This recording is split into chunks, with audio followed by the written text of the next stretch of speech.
So it's only for Infect. Exactly. Yeah, I mean that's a Pauper deck. Yeah. But it doesn't work with your other non-Infect elves. Yeah, but I mean, if with your non-Infect elves, you could just invigorate, Might of Croza, Berserk, and all of a sudden it's like, all right, it's 4 extra damage. Yeah. Yeah. So this is kind of insane. Yeah. So that's pretty good. So Matt's on the left with Elf Combo, and Trey's to the right.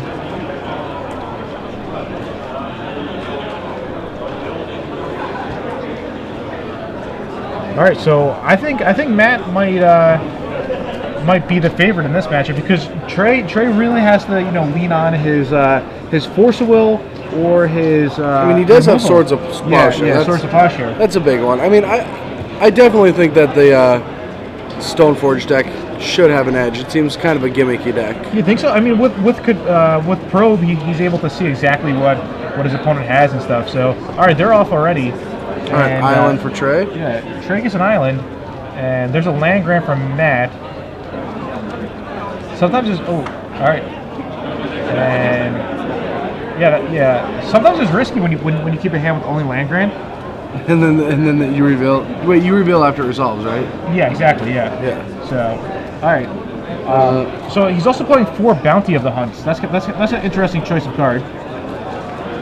Why don't you tell everybody at home exactly what it does? Bounty of the Hunt is the green Force of Will. Yeah, pretty much. That's so cool. It's you remove a green card from your hand, and you can put 3 +1/+1 counters distributed any way you choose. Yeah. It's so cool. Yeah, it's in Alliance. Oh, remove these counters at end of turn. Yeah, in Alliance they had Bounty of the Hunt, they had Pyrokinesis, the red one, where you have to remove a red card and then split 4 damage. Wait, the way that it's worded, it has to be like a normal pump spell, right? Like, if you block it, the creature doesn't die. Like these counters get removed at end of turn. I wouldn't think they trigger. All right, so there's a Quarian Ranger, which is untap or return a force untap a guy. Yep.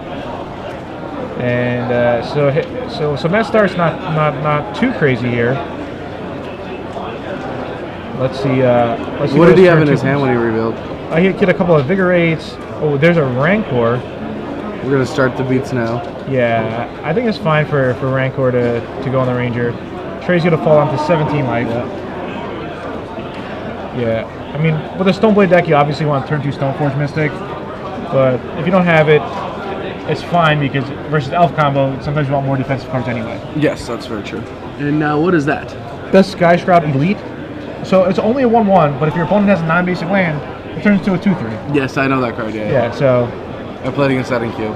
It's kind of the not the opposite of Kurt Ape, but it's Lone Lion, the green Kurt Ape, the green Lone Lion, however you want to look at it. 1 mana, 2/3. It's a powerful card. Right now it's only a 1/1. Isn't the green Lone Lion Wild Cattle? No, the green Lone Lion, like a Wild Cattle, is just in a league of its own, because it's a 3/3, which is pretty ridiculous. All right, so I think Trey's gonna play a Scalding Tarn here. And I don't really see too much. Yeah. He's just gonna pass the turn. And there's one thing about Matt's deck that it's immune to Wasteland. Well, it only has what, 12 mana sources?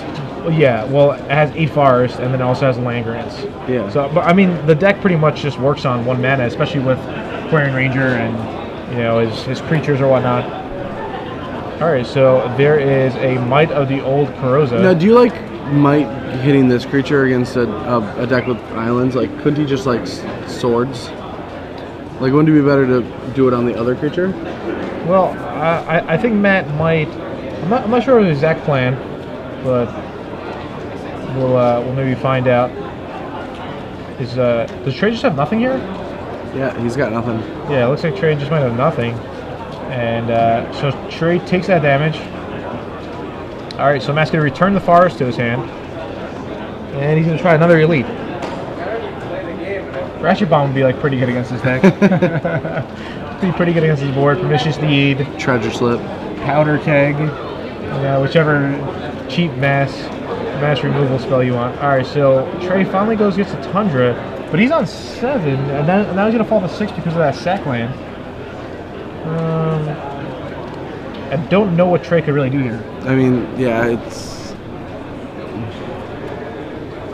I mean, he'd have to start drawing some removal. Okay. All right. So Elspeth comes down, and he's just gonna make a guy. yeah, puts a soldier into play. But the problem with that is because of the dual lands. Yeah, it's like the elites are big. Yeah, the elites are big. He can chump block one of the elites and go to 1 life. So let's see if Matt has anything. And his hand's full of spells. Like, because his deck only runs 8 forests and 4 land grants, he, gets to sit with a bunch of spells. Rancor gives Rancor gives trample. And the Rancor is game over. So that's game. All right, so let's see how they're going to sideboard, because I mean that was quick. All right, so I'm pretty sure Trey is going to have to bring in. He's got 3 Path to Exile sideboard. I don't really know if Timely Reinforcements is that great in this matchup. He does have 2 Wrath of Gods, which are great for this matchup. So I do like that the blue-white deck is going to have a ton of removal spells after sideboard. Standard with box number 3. We're ready to go. Please come on over to the side events banner. Once again, standard with box 3. Please come to the side events banner. Excuse me for that announcement, but Trey just could not be prepared for like a mono green stompy deck. He kept kind of a weak hand regardless, but that's quite aggressive. I think like most of the decks in this format are going to be coming out of the gates somewhat like that, but not really just mono green beats. So the surprise factor for Matt got there for game 1, but let's see what Matt can bring in. He has Leyline of Sanctity, Leyline of the Void, 2 Gutter Response, 3 Rushwood Legate. Legate? I don't even know. I'm going to look that card up.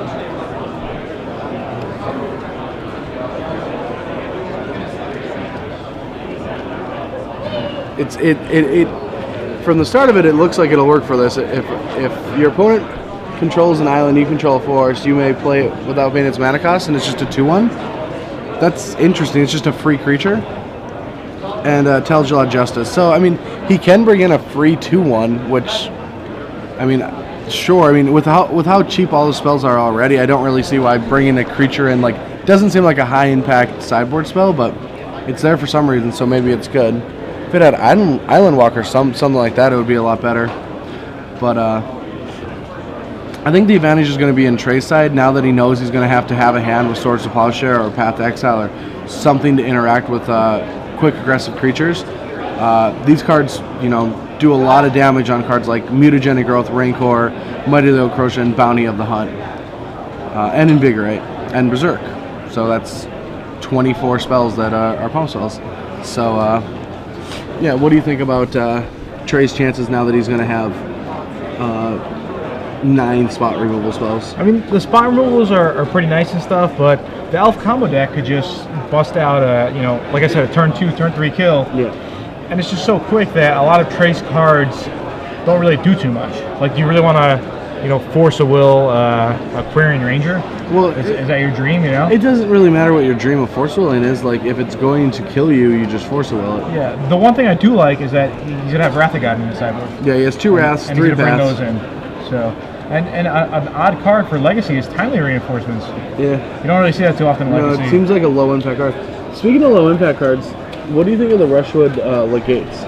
Well, I mean, the Rushwood Legate, doesn't it seem like a low impact sideboard card? I mean, he also has Guttural Response, but I mean, he's mono green. What do you want him to do? Obviously, you would rather have a card like Pyroblast or Red Elemental Blast. Sure.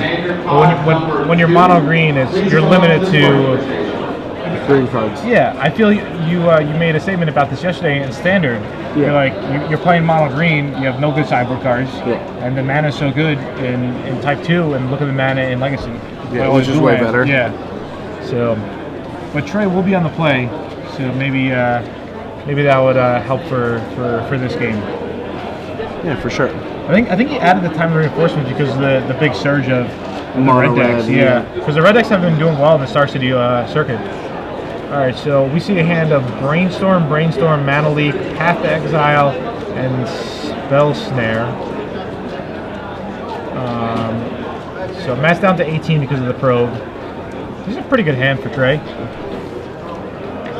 Probe was definitely a nice addition to this deck. Oh, for sure. Just a free spell. You get to see what's happening. Yeah. Know when to send your home spells and know when not to. I remember decks used to play Urza's Bobble. Oh, to just peek at one card? Yeah, it was like 0 mana, peek at your top card of your deck or your theirs, opponent's, yeah. and then draw a card on the next upkeep. The next end step, something along those lines. How cards got better. Yeah, it's crazy, yeah. Alright, so 1/1 Infect. So maybe we can see a, you know. Well, I mean, there is a path, so Yeah. Matt's going to have more creatures to Yeah, impact. exactly, the game. yeah. So, there's a Brainstorm. What do you think about Brainstorming right now? You think it's better to wait? I don't know. Like, I think AJ's a huge fan of holding your Brainstorms because you dig so much more deeper. I understand, but it depends what you really want out of it. Yeah, yeah. Like, if you want more, like, in his deck, like, the Spell Snare isn't that great, and the Mana Leak's fine. He just wants to find more path/swords and setup so he can't just get destroyed out. Exactly. But I mean, if you're landlight and you're brainstorming and you don't hit a land, it's unfortunate because ideally you want to sack land. Yeah, but if a land is 3 deep instead of like 4 or 5, and you either draw 2 non-lands or you brainstorm and hit a land. Yeah. So arguments for both case. But by him, for example, waiting, he would dig 1 card deeper as well. Yes. Yeah. So and that 1 card deeper could be 2 turns of yes. All right. So Trey just plays a Plains. Number 4. And I wonder what Matt's thinking about. I mean, Matt knows his, most of his hand. Yes. So he's gonna try to swing in for 1. All right. So Matt actually got a warning for not drawing from Probe. Something a lot of people do. Really? Yeah. I mean, they get excited and They read the hand down and they don't think about it. Yeah. So. All right. So there's immunogenic growth. Yeah, Matt's just like, are you gonna kill it? Yeah. I mean, I think Trey has a plow now. I see it up top. Originally, he only had a path. Yeah, he is both. So maybe Matt's like, all right, try to path me. Yeah, he just invested 2 pump spells into that. Like,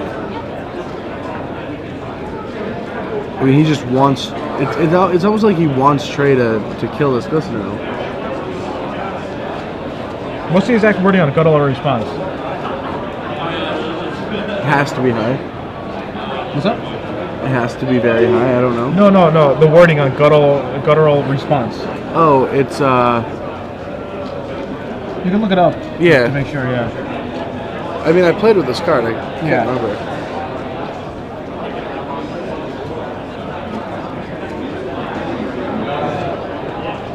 Counter target blue spell. Just counter blue spell. Okay. So it's just like a elemental blast, pretty much. Except it can't kill a blue permanent. Counter target blue instant spell. Or counter target blue instant spell. Yeah, sorry. I know it wasn't that good. Yeah. Them people who are countering Jaces all day long. Yeah. All right. So Matt's creature gets path exiled, fetches up a forest, and there's a replacement.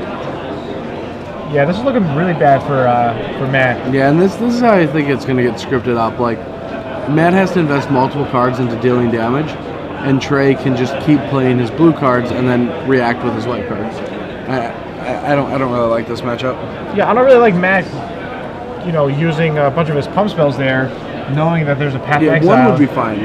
But yeah, I mean, that, or you could just attack for 1 and then just like slowly work away on Trey's poisons. Yeah. And then finally, when he taps out to play something, he could try to go for the kill. Mm-hmm.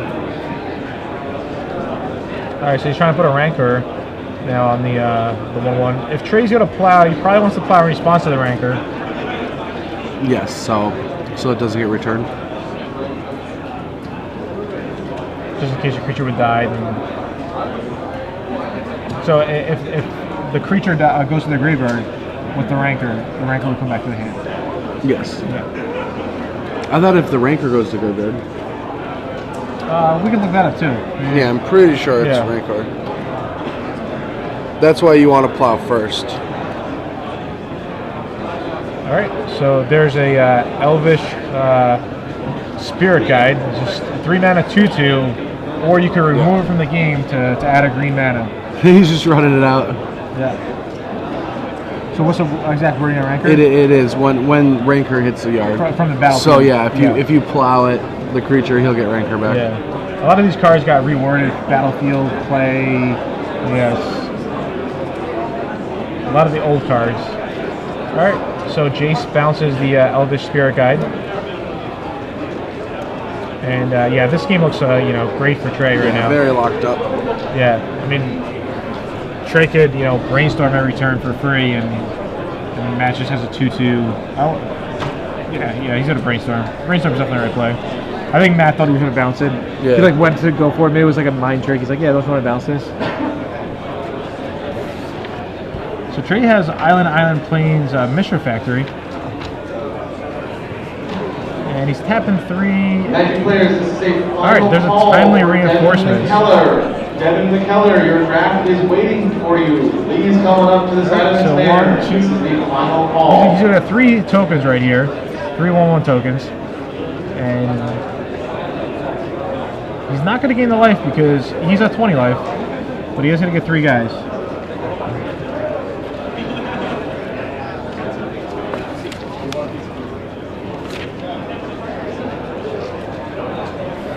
So Matt's thinking, how can I get out of this? Like, what's my plan? Am I gonna go after Jace? Am I gonna have to try to work on Trey's life total?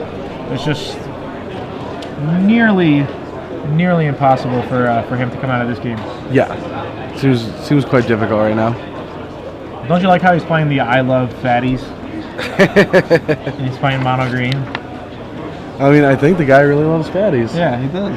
He's not trying to bluff anybody, but so Matt's still thinking here. Does he get to just hard cast a land grant? That seems non-impactful to the board, but I mean that's what happens with when you play type of decks like this.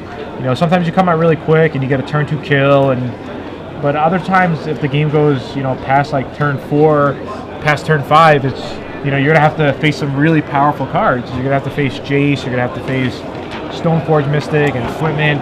I mean Trey has Wrathagon in the sideboard, so just a world of hurt for Matt. What's also pretty funny, Matt actually has half his lands in his deck. Yeah, I mean, play. Because of the past, couldn't you see the what's the one green spell where it's green plus kicker and then it gets Shroud? Yeah. Would that be good? No. I mean, I know there's Ranger's Guile. Yeah, but that's only +1/+1. The kicker one was Vines of the Basswoods. Yeah, you get Shroud and Yeah. then you get +4/+4. Yeah. So Shroud seems pretty high impact.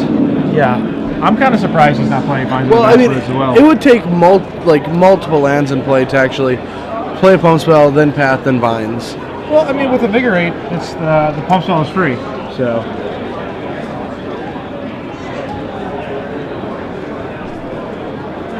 All right.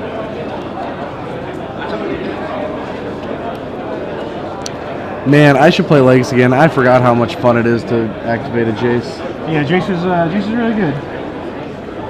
So I miss I think Trey has to activating put one more Jaces. card back. Yep, and he does. I feel sometimes with Jace people forget to put 2 cards back. Alright, so he's going to beat him with 2 of the tokens right now, knocking Matt down to 11. Matt took most of his damage from his own Phyrexia spells. Yeah. There's a Stoneforge Mystic. What do you think he's going to get? Batter Skull? Jitte? Jitty. Yeah, alright. I think it's kind of interesting that he didn't just attack with all 3 tokens since he's holding a Mishra Factory back too.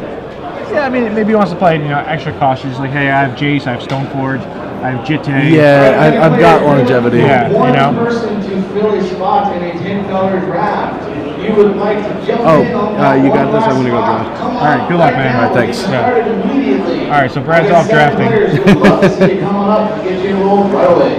So it looks like Matt drew another land grant. It's not really doing anything. I think Matt knows that he really can't win this game. Yeah. So he's just trying to look for a game 3. They do have plenty of time left, 28 minutes. Yeah. And I mean, the green deck could just win in 2 minutes. It has to. Oh wait, if he reveals Land Grant, he has to show him his hand. No, but he's just hard casting Land Grant. Oh, he is hard casting. yeah. Land Grant, you could play it for free, or you could pay 2 mana. So whichever you choose. Yeah, Brad does kind of look like a natural order player. You would go get like a Progenitus. That is not even close to the. I don't want to win with a big 10-10. All right, so end of turn. Snapcaster Mage, just gonna get rid of the creature. Yeah. Yep, he's gonna Swords the Elvish Spirit Guide. And I think Matt's gonna scoop it up. Yeah, kind of makes sense there. I mean, he's so far behind. Yeah, Matt doesn't have anything you can do there. So Trey's on the right with blue-white Stoneforge, and Matt's to the left with Elf Infect, Elf Stompy, however you want to call it. And if you're just joining in, I'm Brad Nelson. I'm here with Gerard Fabiano, and this is round 3 of SCG Charlotte Legacy Open. Yeah, Berserk's a really cool card. I used to play Berserk back in the day, and then recently some people started playing Berserk in their Affinity deck. Oh wow, just get them with the cranial plating. Yeah, cranial plating, Ravager. I mean, there was a Berserk in Standard when Ravager was the deck. It was 3 mana. Yeah, it was the red one. The red one, yep. Yeah, Fatal Frenzy. Yeah, I remember people playing Fatal Frenzy a lot. Yeah, they would play maybe one. It's like a one of. Yeah. But Affinity also changed a lot too. You sometimes see in Legacy Affinity decks with Tezzeret. Sometimes you see with no Disciple, no Arcbound Ravager, which is, to me is always surprising. But is it just one person doing this? Because I did see Etched Champion. Yeah, Etched Champion is. I like Etched Champion because that card is just able to get through most boards. Yeah, actually, Owen Turtlewall, he plays Affinity fairly often when it comes to Legacy. Oh, really? And yeah, he actually ran deep in the same tournament that I ran deep in. It was the Invitational. It was at the Invitational. It was the Legacy Open. Oh, okay. Yeah, we were both 7-1, I believe. And then we couldn't draw, and then we both finished up 7-2. So we got like 9th and 10th or something along those lines, So 9th and 14th maybe. But it just shows that Affinity is. I mean, Affinity was the most dominant deck in Block. It was great in Type 2. They had to ban a bunch of cards. Was it? Oh yeah, it was the most dominant deck in Block, wasn't it? Yeah. Yeah. And they had Skull Clamp.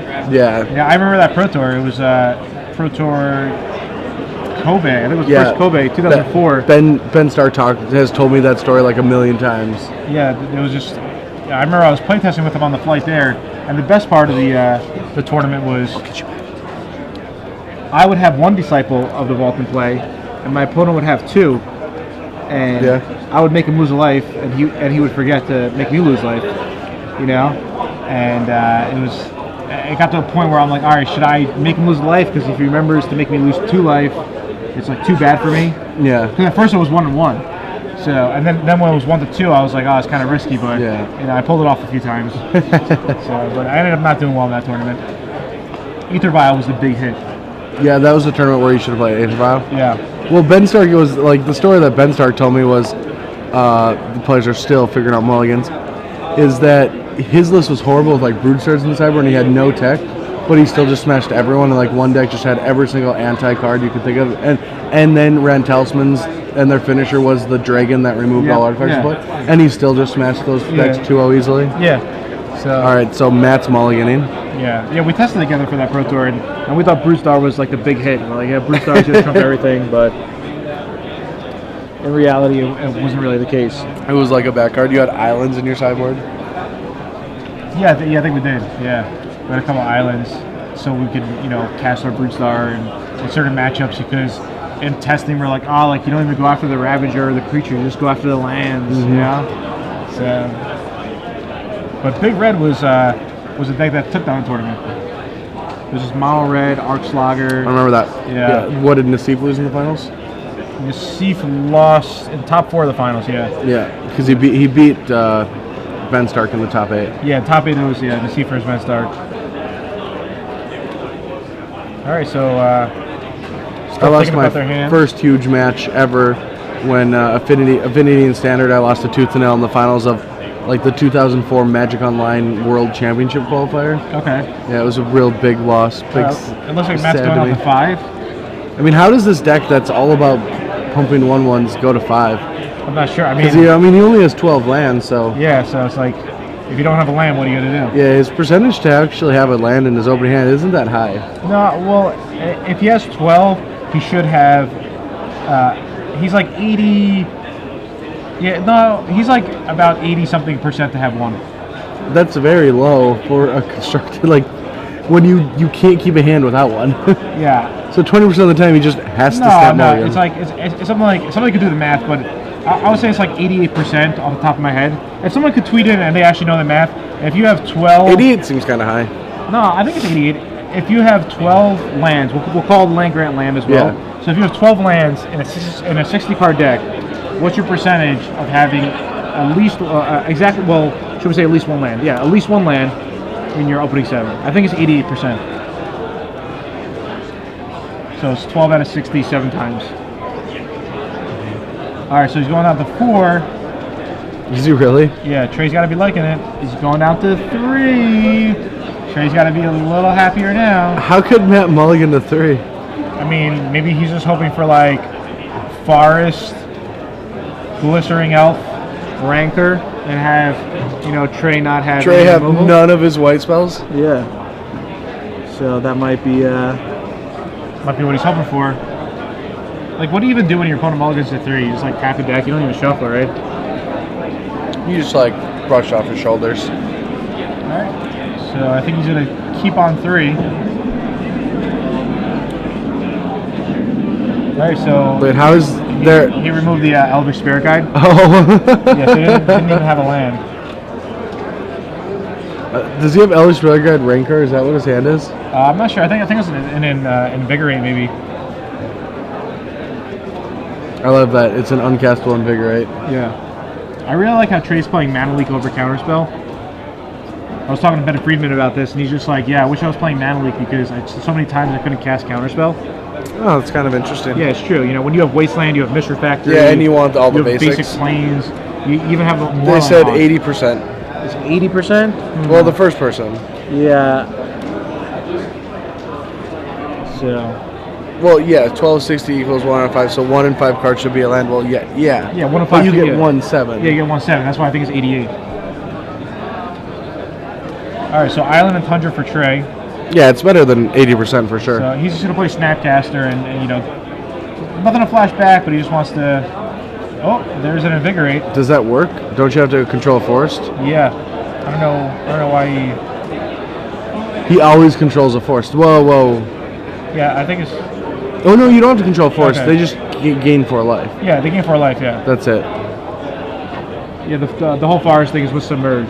Yeah. If your opponent has a forest and you have an island. All right, so there's a Path to Exile. So Trey's giving Matt a forest. I'm not really too sure if I like that play. Like, why not just take 1 effect? Why would you give your opponent who mulligans to 3 a free card? Yeah. Why would you give him a land? That's like the best thing that could have happened for Matt. I mean, this almost feels like, the fetch, crack, take 2 Yeah, philosophy commonly of wins, Magic. Don't give your opponent free cards when they mulligan to 3. Yeah. I mean, Path to Exile is a really strong card, but it's clearly card disadvantage. Yeah. As long as your opponent plays with basic land in their deck. Invigorate does require a forest. It does, right? Yeah. But then why is Invigorate in the graveyard? Well, because if they go through that turn, and then it goes to his next turn, they can't do anything about it. But at the Pro Tour this year, because it was under the camera, they re-round a match between Kibler and Finkel. All right, Oh, yeah. well, In Japanese Pro Tours, you can do whatever you want. It looked like they read Invigorate too. I mean, Yeah, just look it up on StarCityGames.com to make sure People we keep get the exact saying it. wording of Invigorate. everyone says yeah. Yeah? Alright. Well, now they're going to figure out what they can do. Why can't we rewind games if Pro Tour top 8 players can rewind games?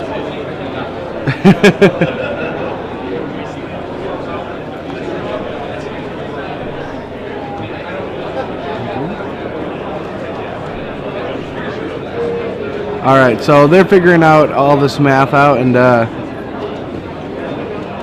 yeah, I mean, you do need the forest to cast a spell, so I guess we just have to wait to see what their decision is.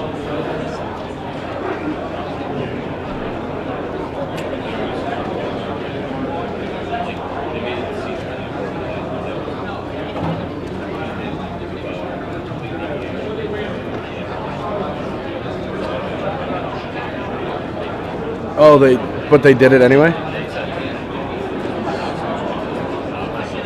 Oh, okay, interesting. Well, Wizards, with the Kibler-Finkel match, Wizards, stated, this is not something we want you to do, but since we're in control of it, we're going to do it.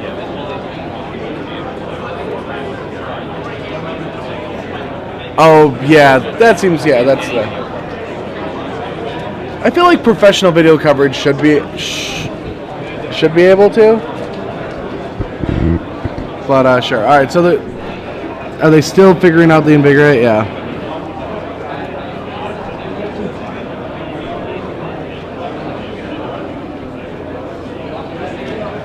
But yeah. So oh yeah, they're issuing warnings right now. But what ended up happening for those of you that don't know about the Kibler-Finkel match, there's a token left in play after blocks that should have died, and now we're mana leaking. Alright, so yeah, they could go back. Yeah, that's what was going to happen. Alright, here comes Jace, and this game's going to get wrapped up very quickly.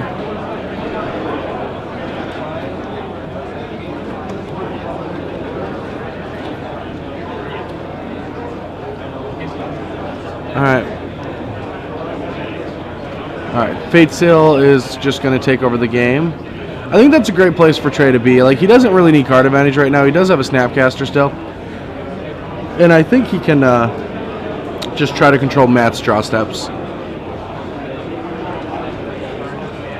I feel like what he can do is just keep scrolling up, deny Matt of any creatures, and then Matt will never be able to play enough guys. So I think that's what it's going to end up doing, and then he can always just ultimate and then win the game.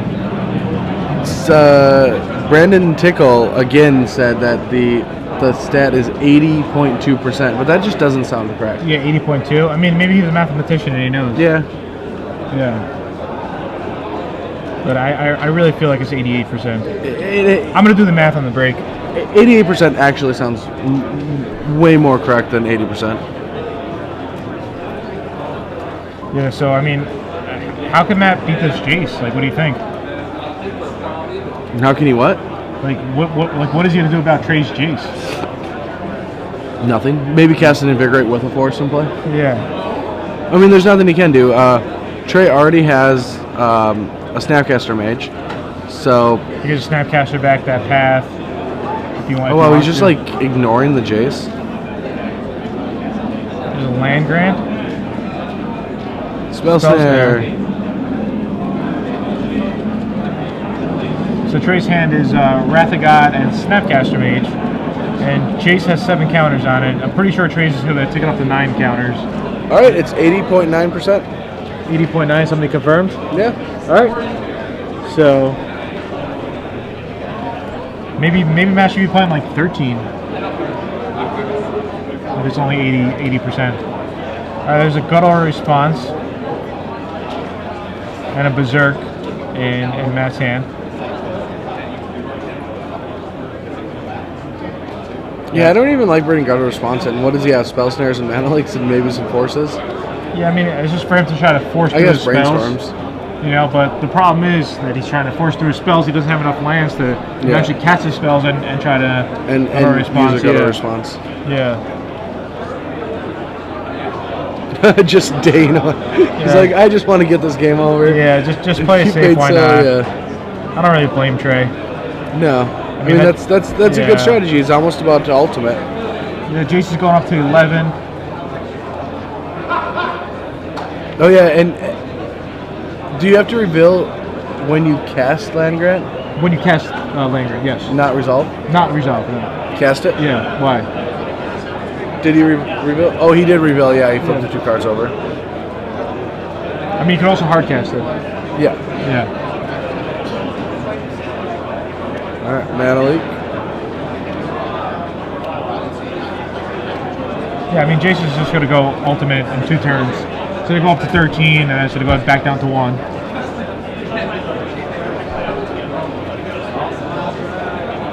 Oh, you're 2 out. All right, so Trey's just going to pass a turn.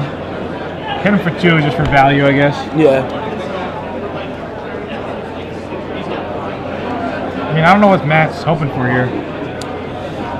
He's just gonna play because he's under camera. All right, so Matt scoops it up. I mean, baller points if he just played it out and just went to 3 cards and was like, oh. Yeah. Like double baller points if he actually won. I was in a tournament in Japan. I played in this promotional